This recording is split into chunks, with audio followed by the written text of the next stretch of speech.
이 시간에는 우리가 예수님의 품성을 담자라는 제목으로 함께 말씀을 나누고자 합니다. 오늘 말씀을 보니까 예수님께서는 스스로 자신을 가리켜서 나는 마음이 온유하고 겸손하니라고 말씀하고 있습니다. 우리가 보통 사회생활을 할 때에 온유하다라는 단어는 마음이나 성격이 굉장히 부드럽거나 또는 부드러운 말을 사용하거나 외형이 부드러워 보이는 주로 그러한 사람들에게 저 사람은 참 온유한 사람이다, 온유한 사람 같다, 또 그렇게 표현들을 합니다. 그런데 성경으로 보면 우리가 외형을 보고 그렇게 판단하는 온유라는 말과 이 성경적인 그러한 해석은 이 전혀 의미가 틀립니다.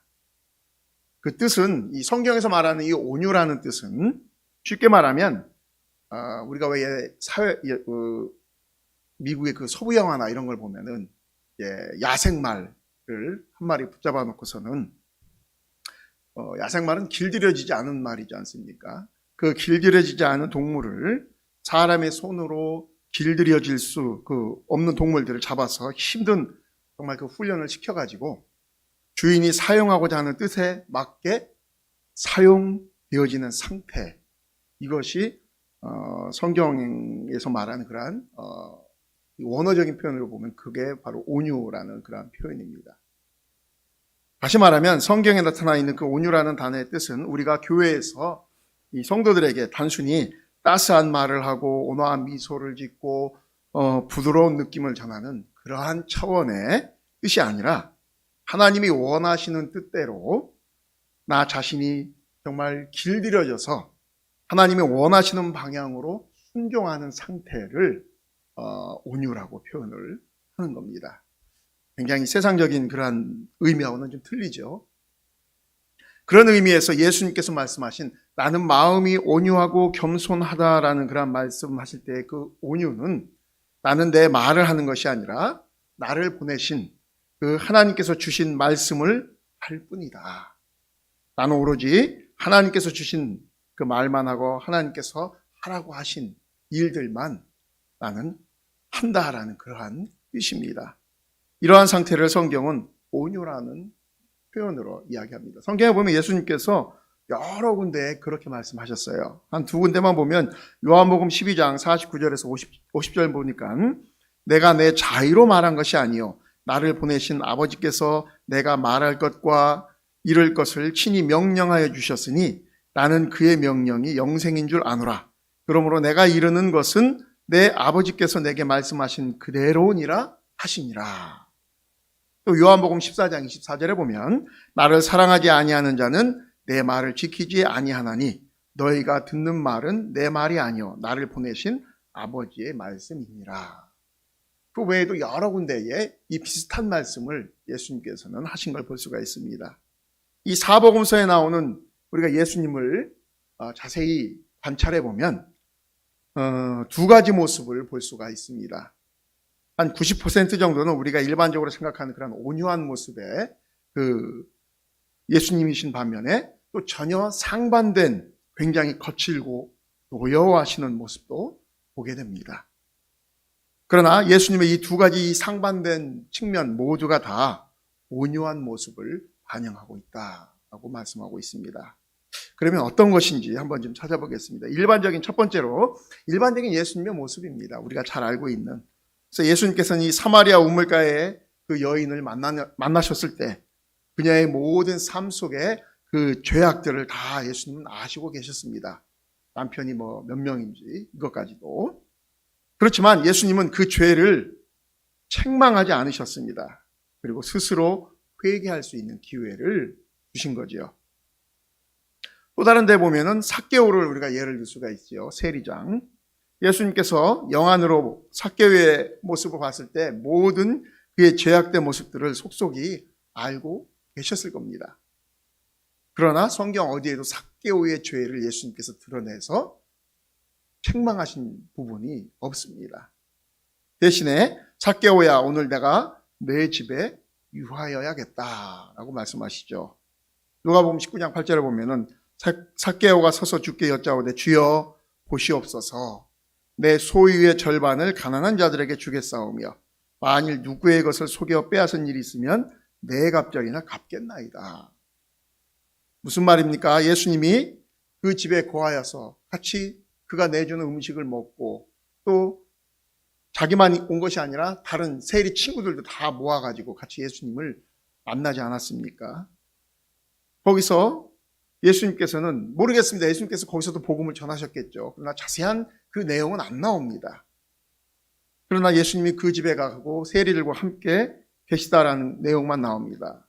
그러고 나서 삭개오 고백이 바로 이것이었습니다. 자기의 죄를 고백을 하고 용서를 구하고, 여러분 죄라는 것은 뭐냐면 우리가 입으로만 구하는 게 아닙니다. 내가 잘못한 걸, 성경적인 죄에 대한 속죄는 뭐냐면은 내가 하나님 앞에 고백을 하고 내가 죄에 진 것, 누구 것을 내가 이렇게 빼앗았다든가 돈을 토색했다든가 하면은 거기에 이자를 보태서 다시 갚아 주어야 되는 겁니다.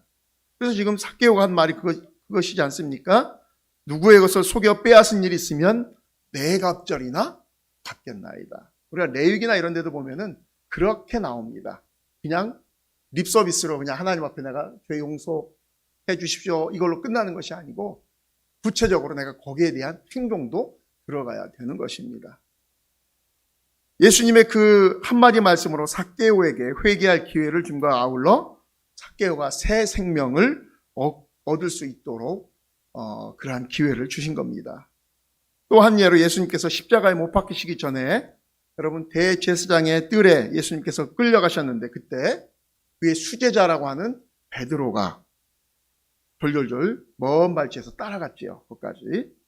그리고 거기서 이렇게 밤중에 이렇게 불을 쬐고 있는 중에 한 계집종이 베드로를 보고 너도 예수님과 같이 다니던 사람이 아니냐 이렇게 추궁을 했을 때에 베드로가 어떻게 합니까? 3번이나 예수님을 강하게 부인했고 세 번째는 저주하면서까지 예수님을 부인했다라고 마태복음 26장에 보면 나옵니다. 예수님께서는 그때 베드로가 예수님을 강하게 부정하는 모습을 예수님도 들으셨던 것 같아요. 한 장소에 있었으니까. 그러나 예수님께서 어떻게 하십니까? 아무 말씀도 없이 물끄러미 그냥 베드로를 쳐다보셨다라고 말씀하고 있습니다.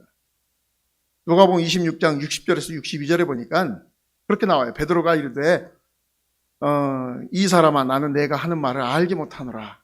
아직 말하고 있을 때 닭이 곧 울더라. 주께서 돌이켜 베드로를 보시니 베드로가 주의 말씀 곧 오늘 닭 울기 전에 내가 3번 나를 부인하리라 하심이 생각나서 밖에 나가서 심히 통곡하니라.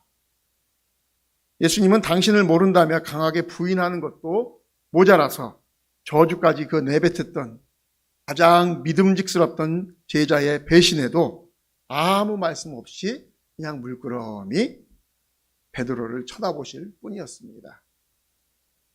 그리고 나서 예수님께서 부활하신 후에 다시 갈릴리로 고기 잡으러 간 그 제자들을 찾아가시죠. 그래서 어떻게 합니까? 베드로와 제자들을 찾아가셔서 거기서 그들에게 먹을 것을 주시면서 예수님은 베드로에게 아무런 책망도 하지 않으셨습니다. 우리 같으면 어떻게 하겠어요? 야, 네가 그럴 수 있니? 나랑 3년간 한솥밥 먹으면서 네가 뭐 나를 지켜주겠다고 칼을 빼들고서는 뭐 휘둘리기도 하고 했지만 그 일이 있은 지 하루도 안 돼가지고서는 나를 그렇게 배신해 하면서 우리는 막 책망도 하고 그럴 것 같은데 예수님은 전혀 그러지 않으셨죠. 그러면서 어떻게 하십니까? 단지 베드로야 네가 나를 사랑하느냐. 어떻게 보면은 이게 더 굉장히 베드로의 마음을 깊이 이렇게 찔렀던 그런 말이 아닌가 생각합니다. 오히려 그냥 거기서 책망을 받으면 좀 시원했을 것 같아요. 그런데 책망하지 아니하시고 오히려 베드로야 네가 나를 사랑하느냐 이걸 3번이나 물어보시죠. 성경학자는 그렇게 얘기합니다. 거기서 일부러 많은 다른 제자들이 있는 데에서 공개적으로 베드로에게 물어보고 베드로가 고백을 하죠. 주여 내가 주를 사랑하는 줄 주가 아시나이다. 이렇게 3번을 공식적으로 물어보신 것은 베드로가 3번 부인한 것에 대해서 다시 3번 물어봄으로 인해서 많은 사람들 앞에서 고백을 함으로 인해서 더 이상 그 정죄감에 빠지지 않게끔 베드로를 회복시키시는 그러한 과정이었다라고 또 주석학자들은 그렇게 이야기합니다. 즉 예수님의 그러한 사랑입니다. 온유하심이고 이게 바로 예수님이 말씀하시는 온유라는 그러한 표현에서 나오는 그러한 예수님의 행동인 것입니다. 사람들이 말하는 그러한 온유한 사람은 이 성경적인 의미에서 말하는 그 온유하고는 틀린 것입니다. 우리는 보통 그렇죠. 저 사람은 부드럽고 마음이 따뜻한 사람이야 라고 흔히 말하면서 그 사람을 온유하다라고 하지만 여러분 그런 말은 우리가 믿지 않는 것이 좋습니다. 마음이 따뜻하다, 인상이 부드럽다, 대인관계가 원만하다 이런 걸로 우리는 그 사람에 대해서 평가를 하는데 여러분 그런 모습을 보고 그 사람이 온유하다라고 평가하는 것은 우리가 완전히 잘못된 판단을 하는 경우가 많다는 것입니다. 여러분 이 사기꾼들 중에 보면은 처음에 다 그렇게 접근합니다. 굉장히 인자한 모습, 온유한 모습으로 아주 굉장히 젠틀한 모습으로 이렇게 옵니다. 특히 우리 예수 믿는 우리 자매들이 주의해야 될 것은 그런 외적으로 보여지는 젠틀한 모습에 반해서 결혼했다가 후회하는 그런 많은 사람들을 보게 됩니다. 그래서 우리가 이 신앙도 보고 믿음도 봐야 되지만 품성을 봐야 됩니다. 평상시에. 그래서 뭐 그런 이야기도 합니다. 연애할 때 식당이나 이런 데 가가지고서는 사람이 웨이터들이나 이런 사람들한테 하는 모습을 잘 보라고 그러죠. 여자한테는 잘하는데 다른 사람한테는 막대하거나 운전할 때 또 그 습성들이 막 나오거든요. 불끈불끈 그런 것을 잘 보라는 겁니다. 두 번째 또 다른 차원의 예수님의 온유한 모습을 우리가 성경에서 볼 수가 있습니다. 지금까지는 우리가 그냥 수긍이 가고 맞아 저게 예수님의 모습이야. 저 모습은 정말 예수님의 온유한 성품이셔라고 일반적인 그러한 모습들을 우리가 살펴봤다면 이번엔 전혀 다른 차원의 예수님의 모습 속에 있는 그 온유함을 볼 필요가 있습니다. 바로 예수님께서 종교 지도자들에게 보이셨던 행동입니다. 마태복음 21장 12절에 보면 예수께서 성전에 들어가서 성전 안에서 매매하는 모든 사람들을 내쫓으시며 돈 바꾸는 사람들의 상과 비둘기 파는 사람들의 의자를 불러 부시고 라고 나옵니다. 여러분 예수님께서 분노하시는 이 장면을 우리가 어떻게 예수님의 그 온유하신 부분이라고 말을 할 수가 있을까라는 의문을 우리가 품을 수 있습니다. 성경에 나와 있는 예수님의 그 온유하신 모습은 두 가지 측면이 있는데 우리가 이것을 알아야 됩니다. 하나님을 사모하고 예수 그리스도의 진리를 갈구하는 그 죄인들에게는 굉장히 따뜻함으로 다가가시는 것이 예수님의 그 온유의 모습이었죠. 전반부에. 반면 하나님의 말씀을 거역하고 하나님의 진리를 자기의 유익의 방도로 바꾸는 그 사람들에게는 예수님께서는 가차없이 채찍을 들고 예수님의 그런 분노를 표현하셨는데 이것이 또한 온유의 표현이라는 겁니다. 진리에 대해서 타협하지 않는 모습, 여러분 그것이 참된 온유라는 것입니다. 신약 성경을 살펴보면 초대교회 때 사도들은 교회 안에서 하나님의 뜻대로 살지 않던 사람들을 처음에는 권고하거나 책망하지만 끝까지 순종하지 않고 비진리 가운데 거하면 어떻게 했습니까? 교회에서 내쫓으라고 했습니다. 즉 치리를 했던 것이죠. 그래서 마태복음 18장 16절에 보면 내 형제가 죄를 범하거든 가서 너와 그 사람과만 상대하여 권고하라. 만일 들으면 내가 내 형제를 얻은 것이요. 만일 듣지 않거든 한두 사람을 데리고 가서 두세 증인의 입으로 말마다 확증하게 하라. 만일 그들의 말도 듣지 않거든 교회의 말하고 교회의 말도 듣지 않거든 이방인과 세리와 같이 여기라. 무슨 말입니까? 진리에 속하지 않은 악한 그 모습 속에 있는 사람들은 예수 그리스도의 사랑으로 권면을 하되 그가 끝까지 받아들이지 않을 때에는 내어 쫓으라는 겁니다. 이것이 성경에서 말하고 있지만 여러분 현대 우리 이 시대의 교회들을 보면 어떻습니까? 참 많은 문제들을 갖고 있는 걸 보게 됩니다. 그런 분들조차도 다 품어버리고 있어요. 왜냐? 우리 교세를 늘려야 되기 때문에. 다른 교회에서 문제 일으키고 왔으면은 여기서도 그 부분에 대해서는 회개하고 한 다음에 그가 정말로 거기에 대해서 회개를 했으면은 그 다음에 이렇게 받아들여야 됩니다. 그러나 그런 과정 없이 그냥 받아들이는 경우들이 참 많습니다. 와서 알아서 회개하겠지. 그가 하나님 은혜 주시면은 알아서 돌이키겠지. 그런 마음들이 큽니다. 그러다 보니까 여러분 문이라는 것이 하나가 열리면 계속 열릴 수밖에 없습니다. 그래서 동성연애자도 품고 온갖 더러운 죄를 짓는 사람들도 알면서도 문제 삼지 않는 경우들이 참 많이 있습니다.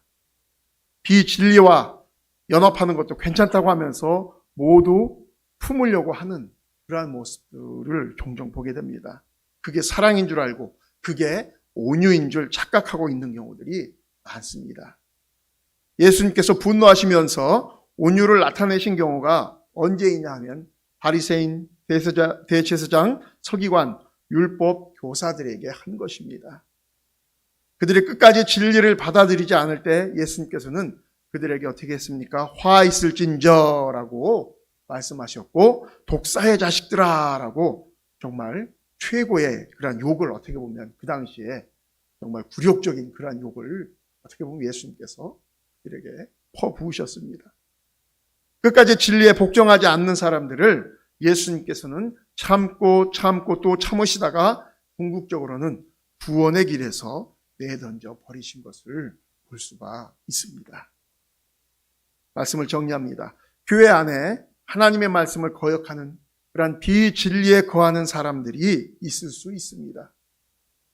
여러분 삭개오와 같이 사마리아 여인과 같이 어떻게 보면 그들도 보면은 교회 안에 그런 어떤 죄를 짓고 계속 남아있는 사람들이거든요.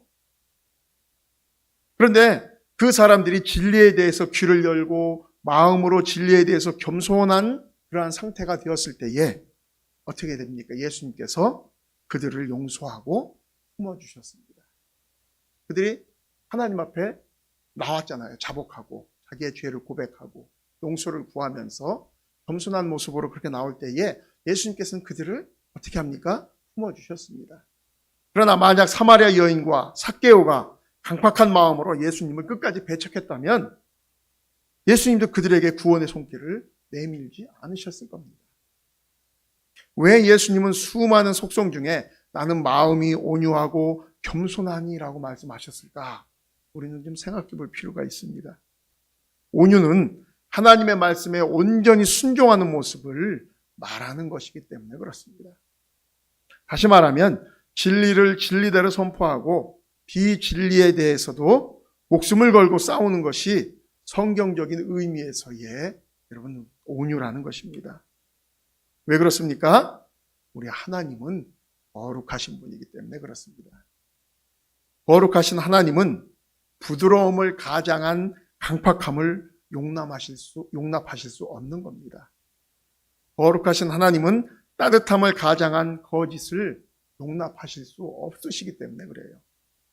우리 거룩하신 하나님은 사랑을 가장한 비진리를 용납하실 수 없는 겁니다.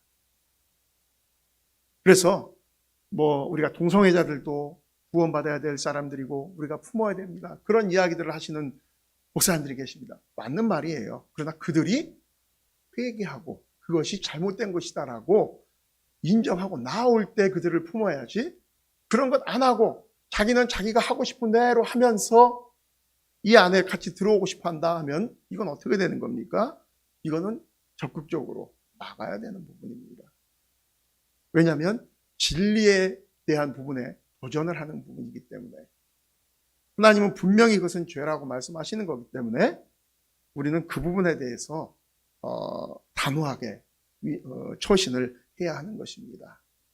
사회적으로 이미 다 합의가 돼 있는 상태고 세상 법정으로 다 용납이 된 건데 왜 교회만 그렇게 그런 부분에 있어서 외골수적이고 왜 그렇게 가느냐? 하나님께서 그것이 죄라고 말씀하시기 때문에 그러는 겁니다.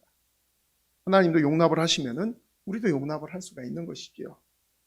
그래서 우리도 예수님의 품성을 따라서 온유함과 겸손함으로 이 시대를 분별하고 하나님의 뜻을 온전히 행하는 저와 여러분 되시기를 주님의 이름으로 축원드립니다.